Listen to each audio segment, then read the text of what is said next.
第25章，第一场婚礼。6月的那个清晨，门廊上的玫瑰花竞相绽放，娇艳欲滴，仿佛她们这些热情好客的邻家姑娘，也为这阳光明媚、万里无云的好日子由衷地感到高兴。微风吹拂，她们激动得涨红了脸，互相窃窃私语着所见所闻。一些玫瑰探进窗内，窥视着餐厅里摆好的宴席，另一些位置较高的则微笑着注视着姐妹们为新娘梳妆打扮，还有一些则摇曳着身姿，向那些在花园、门廊和门厅里穿梭忙碌的人们致意。无论是开得最娇艳的那朵，还是最不起眼的蓓蕾，每一朵玫瑰都用它们的美丽和芬芳，向那位用真爱呵护了她们许久的甜美女士致敬。梅格自己就像一朵玫瑰，仿佛她心中所有最美好、最甜蜜的情感，都在这一天展现在她容光焕发的脸上。那是一种比美貌更动人的魅力。她不愿穿戴丝绸、蕾丝或橙花。在这一天，我不想显得与众不同，也不想打扮得太过华丽。她曾说过，我不想要一场时髦的婚礼。我希望我爱的人们看到我本来的样子。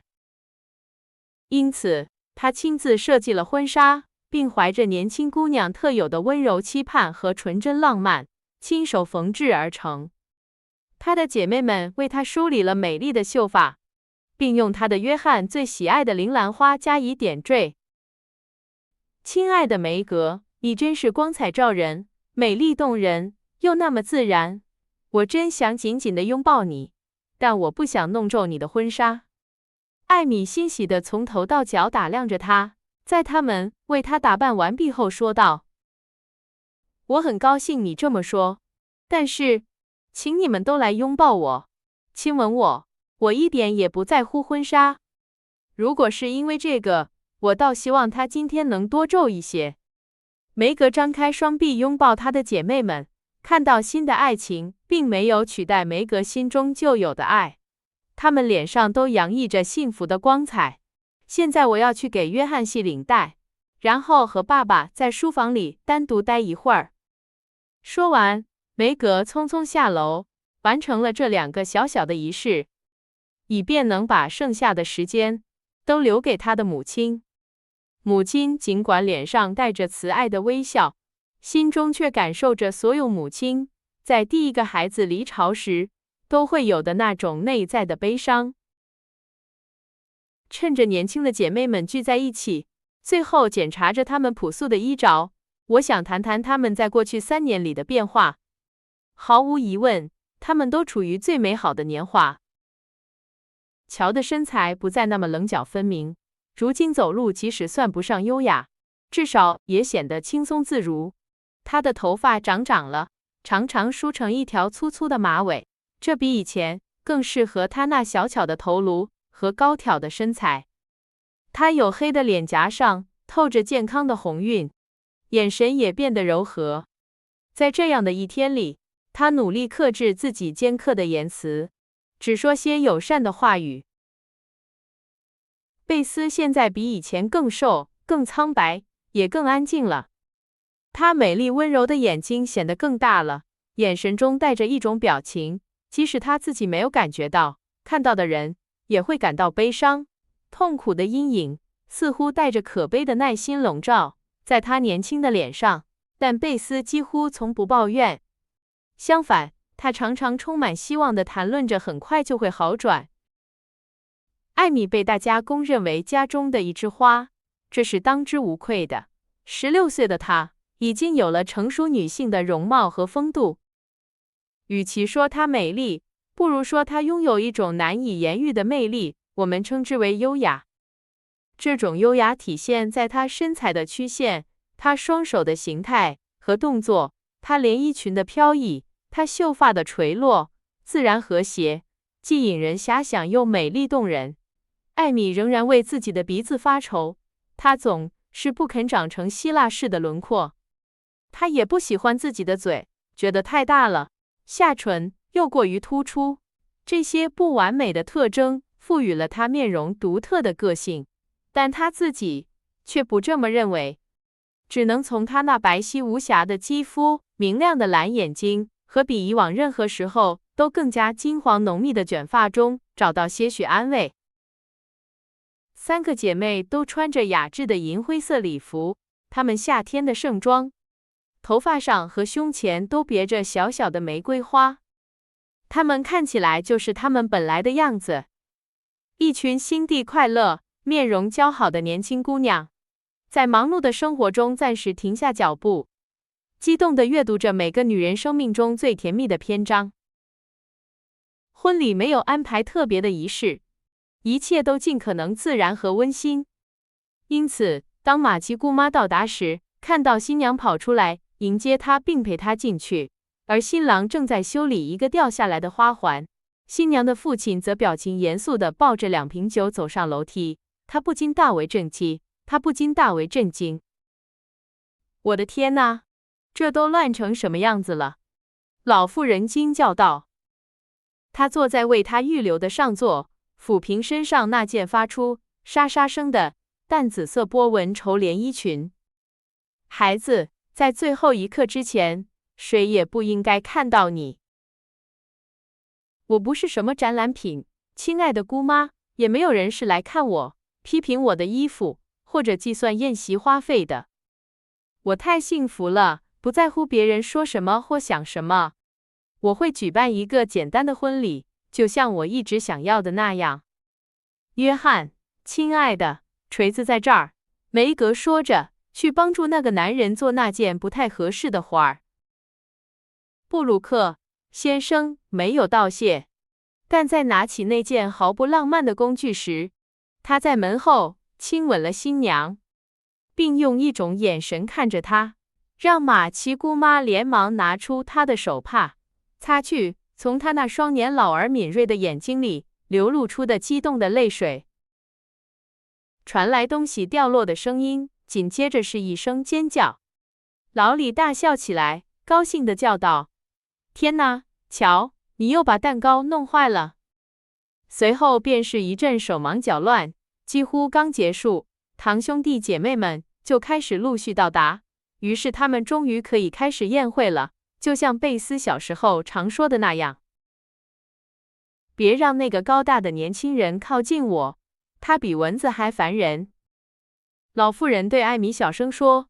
这时客厅里开始挤满了人，她看到老李那头黑发在人群中格外显眼。他答应过今天会规规矩矩的，而且他想表现好的时候是个非常有教养的年轻人。艾米肯定地说，然后去提醒这位大力神小心那条龙。这个警告的结果是，年轻人对老妇人表现得极其殷勤，让她非常开心。新娘没有举行盛大的入场仪式，但是当马奇先生和这对年轻夫妇站在这道绿色拱门下时，全场一片肃静。母亲和姐妹们紧紧地站在旁边，仿佛不愿让梅格离开。父亲的声音几度哽咽，这使得婚礼比往常更加美丽和庄严。新郎的双手明显在颤抖，他宣誓爱情时几乎听不见声音。相反，梅格凝视着未来丈夫的眼睛，用清晰、温柔而又充满自信的声音和表情说出了"我愿意"。她的母亲激动得浑身一颤，所有人都听见马奇姑妈吸鼻子的声音。乔一滴眼泪也没流，尽管有一次她差点哭了，但当她察觉到老李正用一种混合着喜悦和激动的有趣眼神看着她那双淘气的黑眼睛时，她忍住了。整个仪式中，贝斯都把脸埋在母亲的肩膀上，艾米则像一尊优雅的雕像，一道阳光照在她洁白的额头和点缀着鲜花的发髻上，更显她的美丽。婚礼刚结束几秒钟，梅格就让大家大吃一惊，她叫道：“第一个吻是给妈妈的。”然后她走向母亲，由衷地亲吻了她。在接下来的15分钟里，这位比以往任何时候都美丽的年轻女子接受了所有来宾的祝贺，从劳伦斯先生到老汉娜。老汉娜羞怯地戴着一顶漂亮的头饰，在门厅里冲向他，在啜泣和咯咯的笑声中说道：“愿上帝千百倍地祝福你，亲爱的。蛋糕完好无损，一切都棒极了。”之后，每个人都走过来说一句俏皮话，或者至少努力尝试一下，结果其实都一样，因为当心灵充满喜悦时，笑声是会传染的。没有陈列礼物，因为所有的礼物都已经摆放在那座小小的住所里了。宴席也并不铺张，只是在鲜花的簇拥下摆上了水果和蛋糕。当劳伦斯先生和马奇姑妈发现3位赫伯女神只供应清水、柠檬水和咖啡时，他们耸了耸肩，相视而笑。没有人对此发表任何评论，除了老李。他坚持亲自为新娘服务，端着一个装满食物的托盘，带着困惑的表情走向她。告诉我，乔是不是不小心把所有的酒瓶都打碎了？他小声问道。难道我今天早上好像看见的那些酒瓶都是在做梦吗？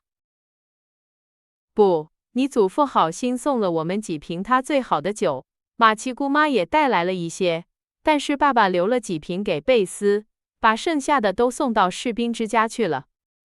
他认为酒只有在生病的时候才能喝。妈妈说，他和他的女儿们永远不会给来家里的年轻客人敬酒。梅格说得很认真，他以为老李会皱眉头或者大笑，但他既没有皱眉也没有笑。他凝视了他片刻，然后用他惯常的冲动语气说道：“我觉得很好。我见过酗酒造成的恶果，我希望其他女人也能像你们一样想。我希望你不是在说你自己的经历。”梅格的语气中带着一丝焦虑。不，我向你保证，别以为我是个圣人，但酗酒并非我的诱惑之一。我是在一个葡萄酒像水一样普遍，并且被认为同样无害的地方长大的，所以我对它不太感兴趣。当然，如果是一位美丽的年轻女士递给我，我是不会拒绝的。那么你必须放弃它，如果不是为了你自己，也是为了别人。来吧，老李，答应我你再也不喝酒了，这样你就能给我另一个理由，让今天成为我一生中最快乐的一天。面对如此突然而严肃的请求，年轻人犹豫了几秒钟，因为通常情况下，被人嘲笑比保持节制更难忍受。梅格知道，如果他许下这个诺言，他会不惜一切代价遵守它。他意识到自己作为女性所拥有的力量，便用它来为朋友谋求福祉。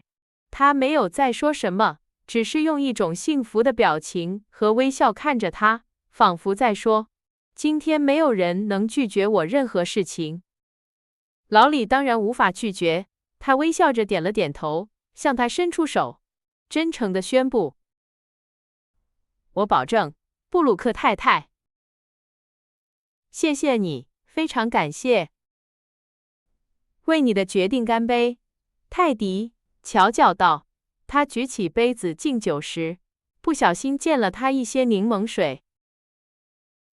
这个祝酒词封印了一个承诺。年轻人尽管面临着强烈的诱惑，却始终信守不渝。凭借他们本能的智慧，姑娘们利用了一个欢乐的时刻，为他们的朋友做了一件他终生感激的好事。午餐后，客人们成双成对或三五成群地在房子和花园里散步，享受着阳光。梅格和约翰并肩站在草坪中央，这时老李灵机一动，为这场别出心裁的婚礼画上了点睛之笔。所有已婚夫妇都手拉手，围着新婚夫妇跳舞，就像德国人那样。单身的先生、女士们则成双成对地在外面跳跃。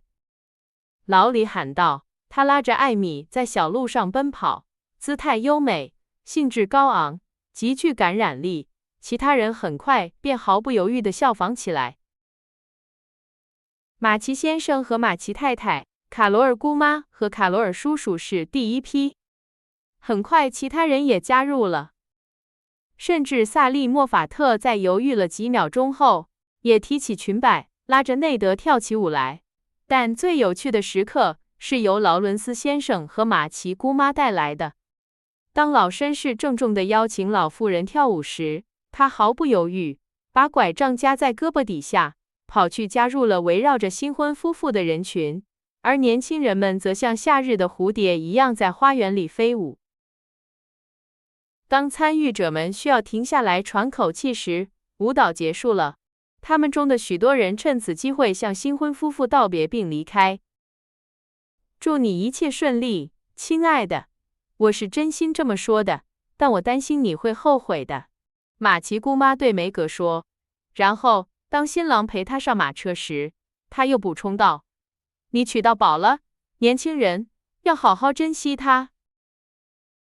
这是我很久以来参加过的最美的婚礼了，内德。